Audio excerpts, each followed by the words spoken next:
Hello. आज हम लोग स्टार्ट करेंगे हमारा HVDC सिस्टम से। ठीक है, HVDC सिस्टम पावर सिस्टम का एक पार्ट है।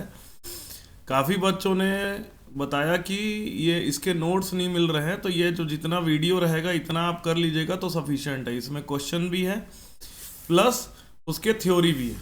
ठीक है, तो दोनों चीज़ें एक साथ है, तो इसको आप लोग कर लीजिएगा। ठीक है, चलिए आगे बढ़ते हैं। HVDC सिस्टम क्या होता है? HVDC मतलब होता है हाई वोल्टेज डायरेक्ट करंट। ठीक है, हाई वोल्टेज डायरेक्ट करंट मतलब क्या हो गया? ज़्यादा वोल्टेज का DC, हाई वोल्टेज का DC, इसको क्या कहते हैं हम लोग? HVDC सिस्टम कहते हैं। ठीक है, ये किस काम आता है? इलेक्ट्रिसिटी को बहुत दूर, बहुत लॉन्ग डिस्टेंस में भेजने के लिए काम आता है। ठीक है, या किसके थ्रू? ओवरहेड ट्रांसमिशन लाइन के थ्रू या सबमरीन केबल के थ्रू। पानी के अंदर भी इसका केबल जाता है। ठीक है, अलग अलग तरह के पावर सिस्टम को कनेक्ट करने के काम आता है। ठीक है, जहां पर ट्रेडिशनल AC करंट हम लोग यूज नहीं कर सकते। ठीक है, चलिए आगे बढ़ते हैं। HVDC जो होता है, in an high voltage direct current system electrical power is taken from one point in three phase AC network. उसको फिर कन्वर्ट किया जाता है DC में, एक कन्वर्टर स्टेशन में, फिर ट्रांसमिट किया जाता है रिसीविंग पॉइंट पे, उसको वापस कन्वर्ट कर दिया जाता है AC पर, और उसके बाद AC नेटवर्क में इंजेक्ट कर दिया जाता है। ठीक है, रेटिंग कितनी होती है? रेटिंग होती है 100 मेगावाट या 1000 से 3000 मेगावाट रेंज के लिए भी यूज़ करते हैं। अब हम लोग समझते हैं HVDC की ज़रूरत क्या पड़ेगी। ठीक है, HVDC की ज़रूरत क्या पड़ेगी? मान लीजिए कि एक सिस्टम है, एक जनरेटर है। ठीक है, एक जनरेटर है।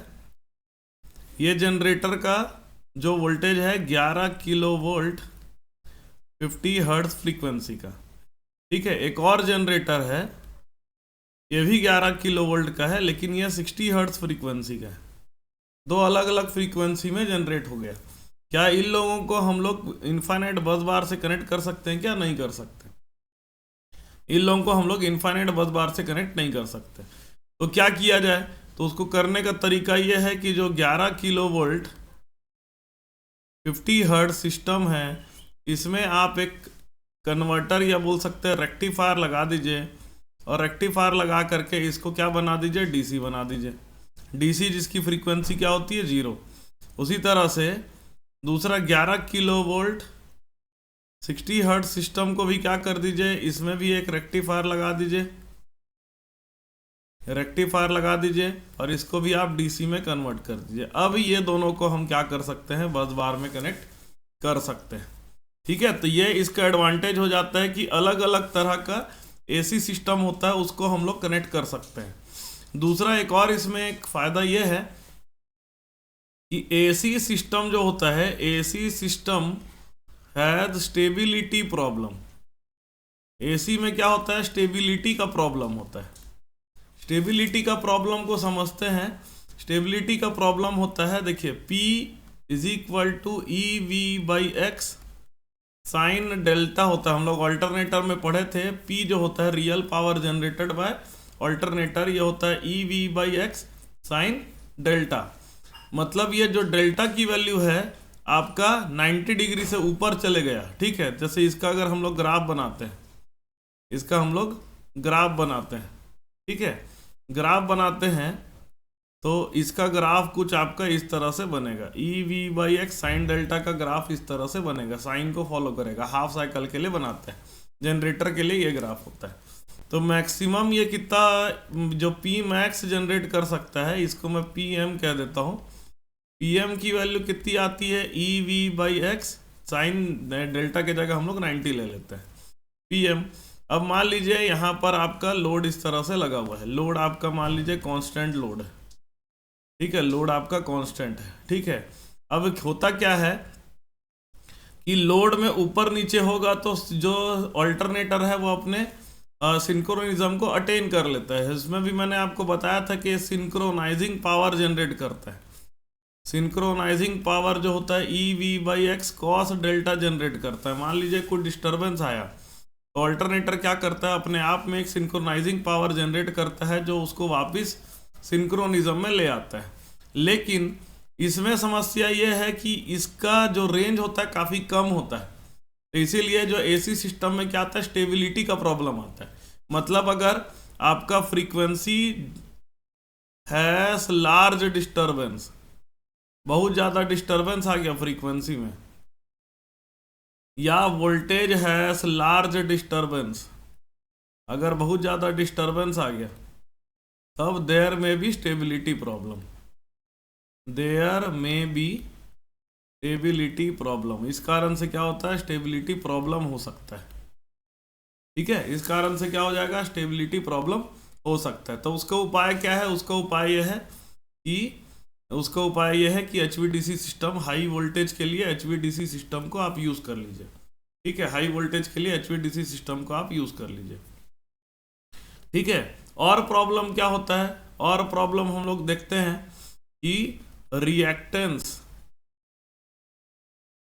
एंड, कौन सा रिएक्टेंस, दो तरह के रिएक्टेंस होते हैं, एक होता है इंडक्टिव रिएक्टेंस, दूसरा होता है कैपेसिटिव रिएक्टेंस। इनको क्या चाहिए, इनको चाहिए रिएक्टिव पावर, इनको क्या चाहिए, रिएक्टिव पावर चाहिए।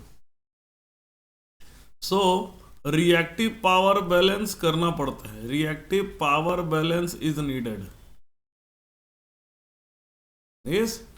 इसको हम लोग समझते हैं एक एग्जाम्पल से। ठीक है, एक एग्जाम्पल से समझते हैं कि एक सिंपल सा एग्जाम्पल ले लेते हैं हम लोग कि एक सिस्टम है, ठीक है, उसमें लोड लगा हुआ है, प्योरली रेजिस्टिव लोड।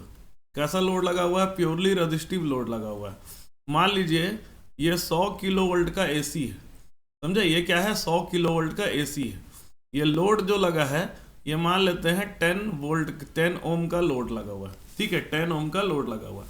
अब इसका करंट निकालेंगे, तो करंट निकालेंगे तो कितना आ जाएगा, 100 इंटू 10 का पावर 3 अपॉन 10, तो ये हो जाएगा 10 किलो एम्पियर करंट आ जाएगा। कितना आ जाएगा, 10 किलो एम्पियर करंट आ जाएगा। ठीक है, अब मान लीजिए इसके साथ में, आर के साथ में आर भी है और एल भी है। ठीक है, आर भी है और एल भी है। आर की वैल्यू 10 ओम है और इंडक्टिव रिएक्टेंस की वैल्यू भी 10 ओम है। मान लेते हैं इंडक्टिव रिएक्टेंस भी 10 ओम है। अब करंट की वैल्यू कितना हो जाएगा, 100 इंटू 10 का पावर 3 अपॉन इम्पीडेंस कितना आ जाएगा, 10√2 आ जाएगा। इम्पीडेंस कितना आ जाएगा, 10√2 आ जाएगा। तो ये कितना आ जाएगा, 10 डिवाइडेड बाई √2 इंटू 10 का पावर 3, कितना आ जाएगा, 10 डिवाइडेड बाई √2 इंटू 10 का पावर 3। ठीक है, अब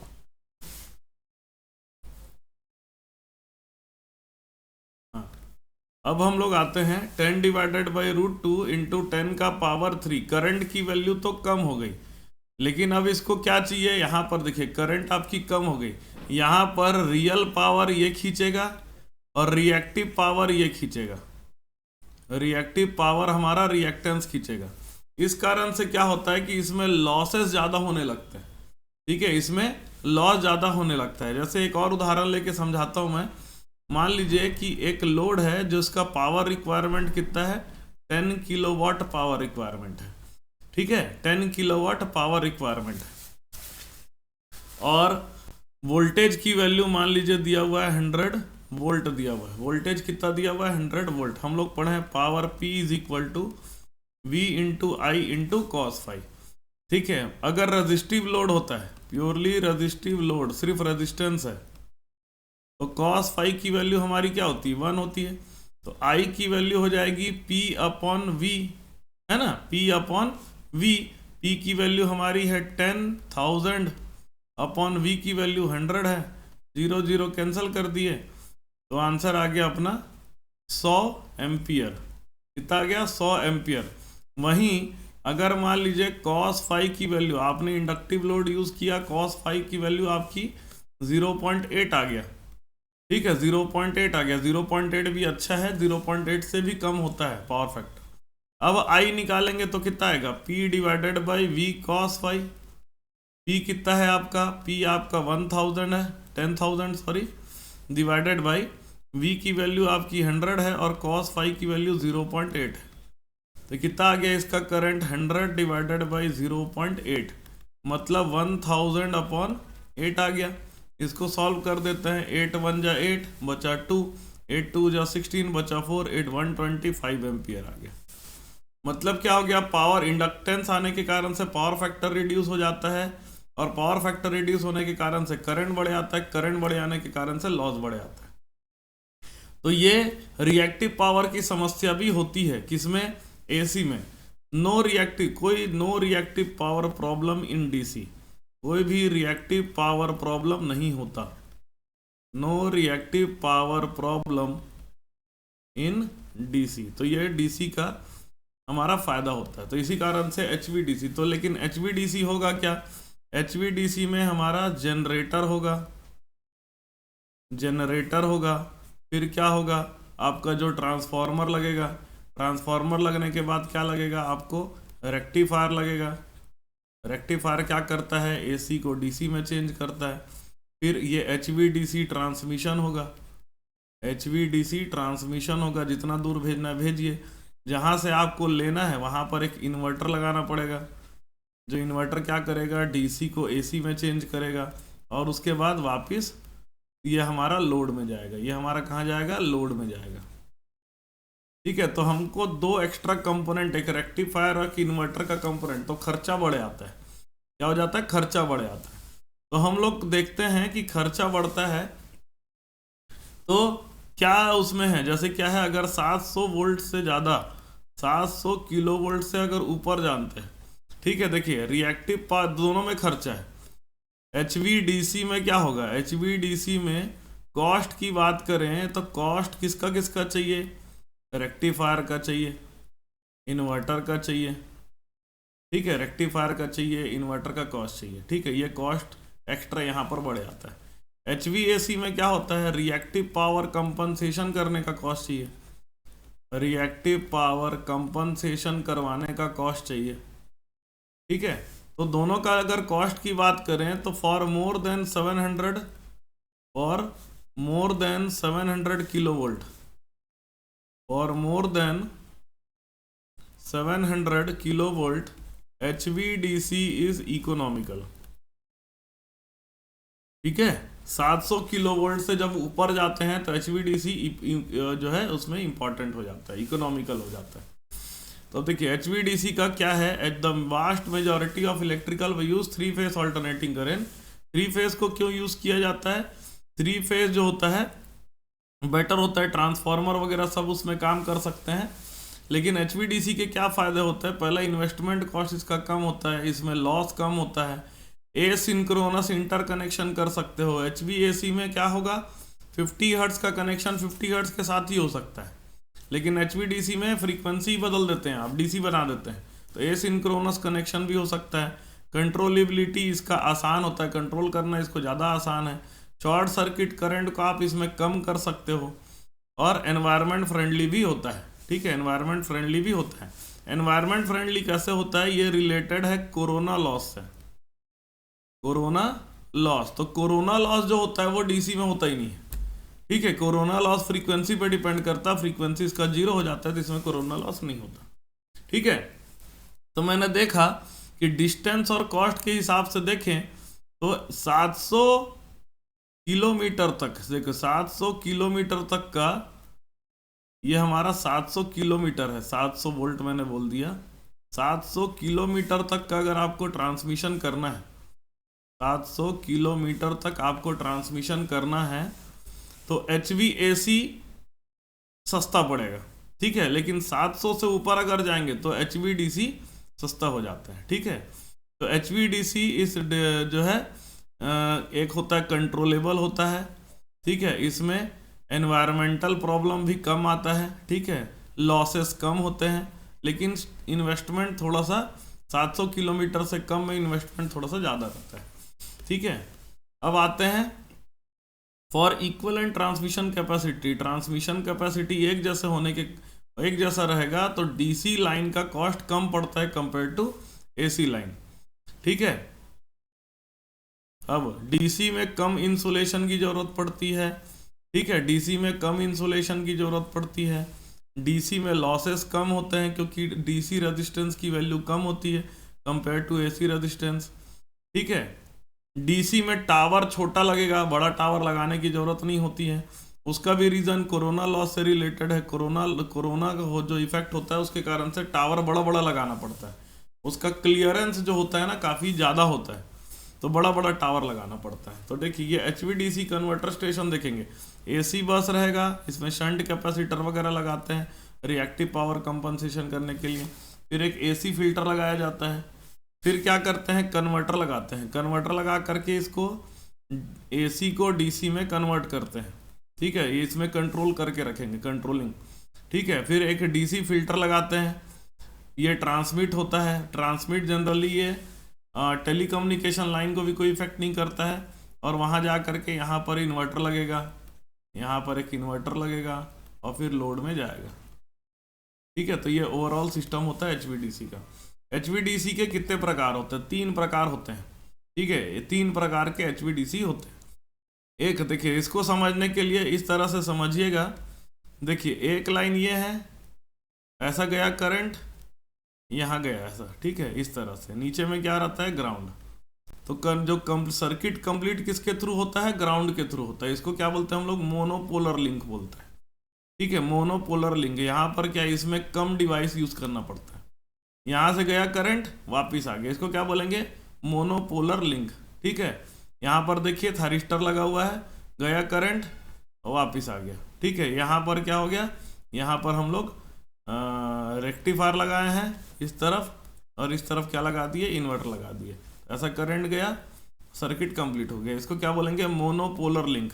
बाइपोलर लिंक में क्या होता है? ऐसा करंट गया, इधर आया, और इधर से करंट वापिस आ गया। इसको क्या बोलते हैं? Bipolar link. देखिए ये SCR से ऐसा करंट गया, यहाँ से वापिस आया, इसको इस लाइन के थ्रू। अब जो बीच वाला जहाँ पर हम लोग ग्राउंड करके रखे हैं, जो ग्राउंड करके रखे हैं, ठीक है, जिसको हम लोग ग्राउंड करके रखे हैं, तो उसमें कोई भी करंट नहीं फ्लो करेगा। और तीसरा होता है जिसको बोलते हैं होमोपोलर लिंक। होमोपोलर लिंक कैसा होता है? ऐसा करंट गया, इधर से वापिस आ गया, इसी तरह से यहाँ पर से भी ऐसा करंट गया और इधर से वापिस आ गया। तो जो ग्राउंड कनेक्शन होता है इसमें भी करंट फ्लो करता है, और इसमें जितना करंट गया उससे डबल करंट आता है। एप्लीकेशन देखें, HVDC का एप्लीकेशन कहाँ कहाँ होता है। ठीक है, देखिए सबसे पहले अंडर सी ट्रांसमिशन। ठीक है, पानी अंदर, समुद्र के अंदर ट्रांसमिशन लाइन लगाते हैं। ठीक है, जैसे एग्जांपल दे देते हैं, जैसे जापान की बात करें, जापान क्या होता है? बहुत सारे आइलैंड से मिल करके बना हुआ है। ठीक है, कई सारे आइलैंड से मिल करके बना हुआ है। अब क्या होगा कि यहाँ पर एक जनरेशन है, यहाँ पर है, तो यहाँ से यहाँ तक जब पावर पहुँचाना है तो किसके थ्रू पहुँचाएंगे? यहाँ तो समुद्र है, यहाँ पूरा क्या है? समुंदर है। तो क्या करेंगे? पावर कैसे पहुँचाएंगे? यहाँ पूरा क्या है? समुंदर है। तो पावर कैसे पहुँचाएंगे? HVDC के माध्यम से पहुँचाया जाता है। ठीक है, 2 सिस्टम को यूज करने के लिए बैक टू बैक कन्वर्टर को यूज किया जाता है। बैक टू बैक कन्वर्टर किसको बोलते हैं? एक तरफ रेक्टिफायर, दूसरे तरफ इन्वर्टर, इसको क्या कहते हैं? बैक टू बैक कन्वर्टर को यूज किया जाता है। ठीक है, तो जहां पर AC सिंक्रोनाइज नहीं होता वहां पर हम लोग HVDC सिस्टम को यूज करते हैं। HVDC लिंक जो होता है AC सिस्टम फ्रीक्वेंसी को स्टेबिलाईज कर सकता है। ठीक है, AC सिस्टम को क्या कर सकता है? सिंक्रोनाइज कर लेता है। ठीक है, DC लिंक क्या होता है? एसिंक्रोनस होता है। DC लिंक क्या होता है? एसिंक्रोनस होता है। तो इसमें आप फ्रीक्वेंसी का कंट्रोल भी कर सकते हैं। फ्रीक्वेंसी का कंट्रोल करने का क्या मतलब हो गया? जैसे मान लीजिए अलग अलग तरह के होता क्या है, देखिए इंडिया में सब सिस्टम जो है 50 हर्ट्ज का सिस्टम बना हुआ है। ठीक है, 50 हर्ट्ज का सिस्टम बना हुआ है, मतलब क्या हो गया कि आपके यहाँ का जो पंखा है, ट्यूबलाइट है, सारी चीज़ें किससे चलती हैं? 50 हर्ट्ज सिस्टम से ही चलती है। अब इमेजिन करिए कि एक ऐसा सिस्टम बन जाए कि मान लीजिए हमारे पूरे सिटी में हमने 3 एरिया बना दिया, पूरे सिटी में हमने 3 एरिया बना दिया। ठीक है, 3 एरिया बना दिया। ठीक है, एक एरिया A1, एक एरिया A2 और एक एरिया A3। एरिया A1 का जितना भी कंपोनेंट है वो किससे चले? 50 हर्ट्ज सिस्टम से चले। ठीक है, एरिया A1 का जितना भी डिवाइस है या लोड है वो किससे चले, 50 हर्ट्ज से चले। एरिया A2 का सारा डिवाइस किससे चले, मान लीजिए 60 हर्ट्ज से चले। और एरिया A3 का जितना भी डिवाइस है वो किससे चले, 40 हर्ट्ज से चले। ठीक है, एक एग्जांपल बता रहा हूँ। अब क्या करेंगे, HVDC लाइन आ रहा है, समझिएगा बात को, HVDC लाइन आ रहा है, HVDC लाइन आ रहा है। ठीक है, क्या करेंगे, एक यहाँ पर इन्वर्टर लगाएंगे, एक इन्वर्टर लगाएंगे। ये क्या करेगा, DC को 50 हर्ट्ज AC में चेंज करेगा। ठीक है, ये वाला जो इन्वर्टर है क्या करेगा, DC को 50 हर्ट्ज AC में चेंज करेगा। दूसरा वाला जो इन्वर्टर लगा है यहाँ पर, इन्वर्टर I2 बोल देते हैं, I1 ये है, ये क्या करेगा, DC को 60 हर्ट्ज AC में चेंज करेगा। और तीसरा जो इन्वर्टर लगा यहाँ पर I3, ये क्या करेगा, DC को 40 हर्ट्ज AC में चेंज कर देगा। तो इस तरह से क्या हो गया कि आप अलग अलग आपके यहाँ का लोड होगा तभी भी हमारा HVDC बहुत बढ़िया काम करेगा। ठीक है, उससे फर्क नहीं पड़ता है वो क्या करे, इन्वर्टर से आप फ्रीक्वेंसी कंट्रोल कर लीजिए और जैसा फ्रीक्वेंसी का सप्लाई आपको चाहिए वैसा आप यूज कर लीजिए। ठीक है, दूसरी चीज ये भी याद रखिएगा कि डायरेक्ट आप DC लोड भी चला सकते हैं। यहाँ पर क्या है, मान लीजिए एक चौथा सिस्टम है जिसमें पूरा DC लोड लगा हुआ है, DC लोड, तो DC लोड को आप डायरेक्ट ही कनेक्ट कर सकते हैं। ठीक है, DC लोड को आप डायरेक्ट कनेक्ट कर सकते हैं। और ये याद रखिएगा हमेशा, AC लोड से ज़्यादा बेटर होता है DC लोड, उसकी एफिशिएंसी ज़्यादा अच्छी होती है। AC लोड से ज़्यादा एफिशिएंट क्या होता है, DC लोड होता है। एग्जाम्पल समझ लीजिए, इंडक्शन मोटर ज़्यादा एफिशिएंट है कि DC मोटर, DC मोटर ज़्यादा एफिशिएंट है। ठीक है, उसी तरह से अगर AC ट्यूबलाइट बोलेंगे, AC ट्यूबलाइट ज़्यादा एफिशिएंट है कि DC ट्यूबलाइट, DC ट्यूबलाइट ज़्यादा एफिशिएंट होता है। ठीक है, आपके घर में LED लाइट भी लगा हुआ है, किससे चल रहा है, DC से। अब उसमें क्या लगाया है, बीच में आपने उसमें लगाया है AC को DC कन्वर्टर लगाया हुआ है, उसके अंदर एक चिप रहता है, एक सर्किट होता है जो DC को AC को DC में कन्वर्ट करता है। ठीक है, वो लगाने की ही जरूरत नहीं पड़ेगी अगर आप उसको डायरेक्ट DC से चला रहे हो तो। ठीक है, तो ये एडवांटेज होता है HVDC सिस्टम का। ठीक है, HVDC सिस्टम रिन्यूएबल में भी बहुत अच्छा काम करेगा। जैसे एग्जाम्पल बात करते हैं कि जो हाइड्रो जियोथर्मल और विंड या टाइडल सिस्टम होता है वो बहुत दूर दूर रहता है, तो उसके ट्रांसमिशन के लिए, दूर दूर का ट्रांसमिशन के लिए, 700 किलोमीटर से ऊपर के ट्रांसमिशन के लिए HVDC सिस्टम ज़्यादा बेटर होता है। दूसरा, विंड टरबाइन जो होता है वो वेरिएबल स्पीड में चलता है, क्योंकि हवा का स्पीड एक जैसा तो नहीं होता, अलग अलग फ्रीक्वेंसी जनरेट करेगा, तो उसको बेटर है कि आप DC में कन्वर्ट कर दीजिए, फिर ट्रांसमिट करिए। हाइड्रो प्रोजेक्ट होते हैं, लार्ज हाइड्रो प्रोजेक्ट जो होते हैं वो भी मल्टीपल ट्रांसमिशन सिस्टम को सप्लाई करता है, तो उसमें भी क्या होता है, HVDC सिस्टम। और एक और अगर बात करें, अगर सोलर का इंटीग्रेशन करेंगे, solar integration in HVDC is better, in HVDC is better, क्योंकि हमने पढ़ा है सोलर क्या जनरेट करता है, DC जनरेट करता है, उसको डायरेक्ट कनेक्ट कर दीजिए, ग्रिड से डायरेक्ट कनेक्ट कर दीजिए। एक उदाहरण ले लेते हैं, मान लीजिए कि पूरे इंडिया का ग्रिड जो है वो DC में चलने लगे। इमेजिन करिए कि एक सिस्टम जिसमें पूरे इंडिया का जो ग्रिड हो किससे चलने लगे, DC से चलने लगे, तो क्या करेगा, हर व्यक्ति जो है अपने अपने घर में सोलर पैनल लगा के डायरेक्ट उसको क्या कर सकता है, ग्रिड से कनेक्ट कर सकता है। डायरेक्ट उसको ग्रिड से कनेक्ट कर देंगे, बहुत ज़्यादा पैसा भी बचेगा और हर घर में जनरेट होना चालू हो जाएगा, क्योंकि हर घर में छत होता है, तो ये बेटर ऑप्शन हो जाती है। ठीक है, अब कुछ क्वेश्चन करते हैं। HVDC में आपको इतना ही पढ़ना है, इससे ज़्यादा डिटेल नहीं पढ़िएगा, जो क्वेश्चन करा रहा हूँ उसको समझ लीजिएगा। विच of the following is main advantage of transmitting power over transmission line on high voltage. ठीक है, हाई वोल्टेज में ट्रांसमिट करने से क्या फ़ायदा होता है। ठीक है, efficiency of transmission line increase, ये सही है। इन कंडक्टर कॉस्ट इंक्रीज होता है, गलत है, कंडक्टर कॉस्ट कम हो जाएगा क्योंकि कम रेटिंग का कंडक्टर यूज करना पड़ेगा। वोल्टेज ड्रॉप बढ़ जाता है, ये भी गलत है। वोल्टेज लॉस बढ़ जाता है, ये भी गलत है। तो इसका आंसर आ जाएगा ट्रांसमिशन लाइन की एफिशिएंसी इंक्रीज हो जाती है। Converters are required are each at the end of the transmission line for. Converter क्यों जरूरत पड़ती है, किसके लिए जरूरत पड़ती है? AC ट्रांसमिशन में कोई कन्वर्टर की जरूरत नहीं पड़ती, HVAC में भी नहीं जरूरत पड़ती, सेकेंडरी AC ट्रांसमिशन में भी नहीं लगती, HVDC में लगती है। Which of the following application of HVDC transmission line is incorrect? Interconnected distribution system में HVDC हम लोग नहीं लगाते हैं, तो ये करेक्ट आंसर है, क्योंकि HVDC जो सिस्टम होता है फॉर लार्ज डिस्टेंस के लिए होता है, छोटे डिस्टेंस के लिए आप HVDC नहीं लगाते हैं, ठीक है। तो इसलिए डिस्ट्रीब्यूशन सिस्टम में नहीं लगेगा, अंडर सी में लगता है, AC नेटवर्क में लगता है, इंटरकनेक्शन में लगता है। तो क्वेश्चन में पूछा है कि क्या सही नहीं है, तो इसका आंसर होगा पहला वाला जो सही नहीं है, ठीक है। Which of the following transmission line is used in the converter station. Converter station में कौन सा ट्रांसमिशन लाइन यूज किया जाता है? HVDC लाइन को यूज किया जाता है, ठीक है। HVDC लाइन को हम लोग कन्वर्टर स्टेशन में यूज करते हैं। चलिए आगे बढ़ते हैं।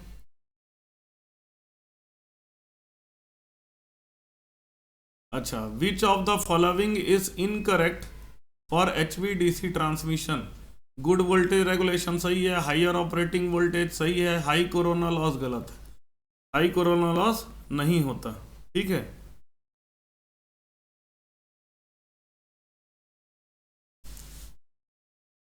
चलिए आगे बढ़ते हैं।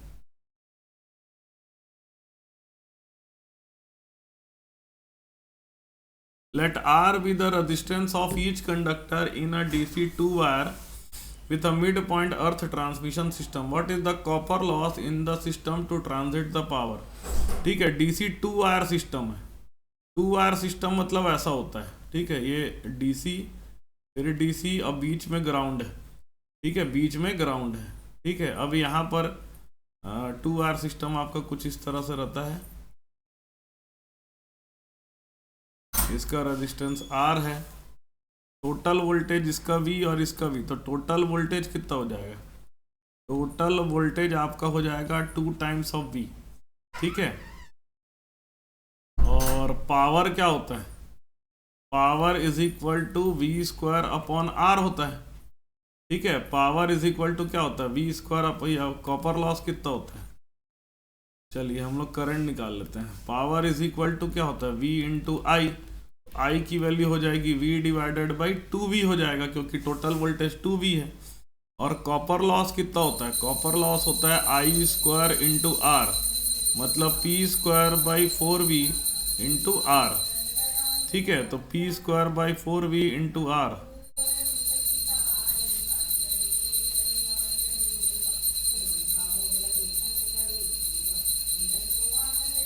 एक minute, I² by I² into R होता है, तो हो जाएगा P बाई 2V का होल स्क्वायर इंटू R, तो हो जाएगा P² by 4V² into R। तो यहाँ नीचे में आएगा हमारा 4,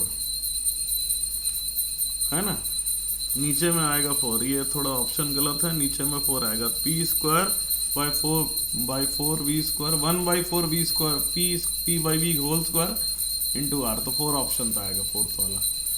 अच्छा, अगला बोल रहा था गिवन लेआउट। ये लेआउट किसके लिए है? देखिए फिर से इसको लेआउट को समझने के लिए देखिए, मोनोपोलर ऐसा होता है, ठीक है, इधर ग्राउंड इधर ग्राउंड। बाईपोलर ऐसा होता है, ठीक है, करंट देखेगा। और होमोपोलर ऐसा होता है, ठीक है। करंट का डायरेक्शन को समझ करके आप करिएगा, ठीक है।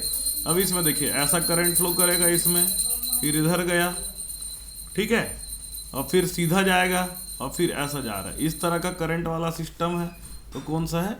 बाईपोलर लिंक है ये, ठीक है। ये वाला लिंक कौन सा? देखिए इसमें देखते हैं, ऐसा करंट गया इधर जाएगा, ठीक है, इसमें ऐसा करंट आ रहा है, ऐसा जा रहा है, फिर इसमें करंट ऐसा जा रहा है, ऐसा आ रहा है। तो देखिए यहाँ पर 2 ठो आ रहा है, तो ये होमोपोलर लिंक है। ये कैसा है? होमोपोलर लिंक है। फिर से रिपीट कर रहा हूँ, करंट को समझिए। ये करंट का डायरेक्शन ऐसा है, नीचे जाएगा करंट, फिर इधर जाएगा करंट, फिर ऐसा जाएगा करंट, फिर ऐसा जाएगा करंट। ऐसे ही इसमें भी ऐसा जाएगा करंट। करंट का डायरेक्शन कुछ भी दे उसमें नहीं, तो ये क्या आएगा आपका? Homopolar link. यहाँ आप देखिए करंट का डायरेक्शन गलत दिया है, ठीक है। थायरिस्टर वगैरह कैसे वर्क करता है आप लोग को पता है, तो ये कैसा होगा? होमोपोलर लिंक, ठीक है। अब इसमें अगला देखते हैं, HVDC जो होता है उसका क्या मतलब है। HVDC stands for high voltage direct current. HVDC का क्या मतलब हो गया? High voltage direct current. AC इन HVAC, AC का मतलब क्या हो गया? Alternating current. AC का क्या मतलब हो गया? Alternating current. ठीक है, चलिए आगे बढ़ते हैं। HVDC transmission is preferred for long distance power transmission due to lower loss, higher loss, no loss, uniform voltage profile. तो इसका क्या होता है? लॉस कम होता है, इस कारण से यूज किया जाए। विच of the following is the key advantage of HVAC transmission? HVAC का एडवांटेज HVDC के कंपैरिजन में क्या ज्यादा है? ठीक है, तो लोअर लॉसेस तो नहीं होगा, एफिशिएंट फॉर लॉन्ग डिस्टेंस भी नहीं होगा, इजी वोल्टेज कन्वर्जन होगा इसका आंसर। ठीक है, इसका वोल्टेज कन्वर्जन आसान होता है। ठीक है, वोल्टेज कन्वर्जन आसान होता है। ठीक है, क्योंकि ट्रांसफार्मर इसमें वर्क करेगा तो वोल्टेज कन्वर्जन आसान होता है। The device use for converting AC to DC, AC को DC में चेंज करने के लिए रेक्टिफायर यूज करते हैं। In an HVDC transmission system the inverter is used at, inverter कहाँ यूज करते हैं? रिसीविंग एंड में यूज करते हैं। What is the frequency typically associated with HVAC? HVAC में 50 हर्ट्ज की फ्रीक्वेंसी को ज़्यादा यूज किया जाता है। ठीक है, the skin effect is more pronounce, skin effect AC में ही होता है, तो इसलिए इसका आंसर हो जाएगा HVAC। ठीक है, स्किन इफेक्ट DC में हम लोग पढ़ चुके हैं। स्किन इफेक्ट जो होता है डिपेंड ऑन फ्रीक्वेंसी, तो फ्रीक्वेंसी तो होता ही नहीं है HVDC में, तो इसलिए स्किन इफेक्ट प्रोनाउंस किस में रहेगा? HVAC में रहेगा। थ्योरेटिकल क्वेश्चन ज़्यादा आएंगे। विच type of transmission is more susceptible for voltage drop over long distance? HVAC में ज़्यादा वोल्टेज ड्रॉप होता है क्योंकि उसमें रिएक्टेंस और इंडक्टर दोनों काम करता है। ठीक है, चलिए आगे बढ़ते हैं। A system that combines both HVDC and HVAC technology, दोनों को यूज करता है, उसको हम लोग बोलते हैं हाइब्रिड ट्रांसमिशन सिस्टम। जिसमें दोनों होता है उसको क्या बोलते हैं हम लोग? हाइब्रिड ट्रांसमिशन सिस्टम बोलते हैं। The breaker used in HVDC system for interrupting the DC current is known as, जो ब्रेकर यूज करते हैं उसको क्या बोलते हैं? HVDC सर्किट ब्रेकर कहते हैं। The process of changing the voltage level of DC, ठीक है, किस प्रोसेस से हम लोग DC का उसको चेंज करते हैं? क्या बोलते हैं उसको? वोल्टेज लेवल को चेंज करते हैं, तो उसका आंसर हो जाएगा, उसको हम लोग बोलते हैं इनवर्जन। इस प्रोसेस को क्या बोलते हैं? इनवर्जन कहा जाता है, जिस प्रोसेस से वोल्टेज को चेंज करते हैं। ठीक है, अगला है what is the primary reason for using HVDC under water cable transmission? Under water cable transmission में क्या यूज करते हैं? देखिए, लोअर लॉस के कारण से ही उसको यूज करते हैं। ठीक है, अंडर वाटर ट्रांसमिशन के लिए। The term corona loss is more relevant in, corona loss किस में होता है? HVAC में ही होता है। Which type of transmission is more suitable for interconnecting asynchronous grid? HVDC। The method of controlling power flow in HVDC by varying the firing angle, firing angle change करके हम लोग पावर को कंट्रोल करते हैं, उसको क्या बोलते हैं? एंगल कंट्रोल कहा जाता है। ठीक है, क्या कहा जाता है? Angle control. The capacitance effect is more pronounce, capacitance effect किस में होता है? HVAC में होता है। 18 what is the typical range of voltage level used in HVDC transmission system? HVDC transmission के लिए कौन सा वोल्टेज लेवल को यूज किया जाता है? हाई वोल्टेज के लिए यूज किया जाता है। Which of the following the challenges associated with HVDC transmission? HVDC transmission में क्या क्या चैलेंज होता है? ठीक है, देखिए, पहला हाई लॉसेस, हाई लॉस तो नहीं होता। वोल्टेज कन्वर्जन में डिफिकल्टी, ये भी ज़्यादा नहीं होता।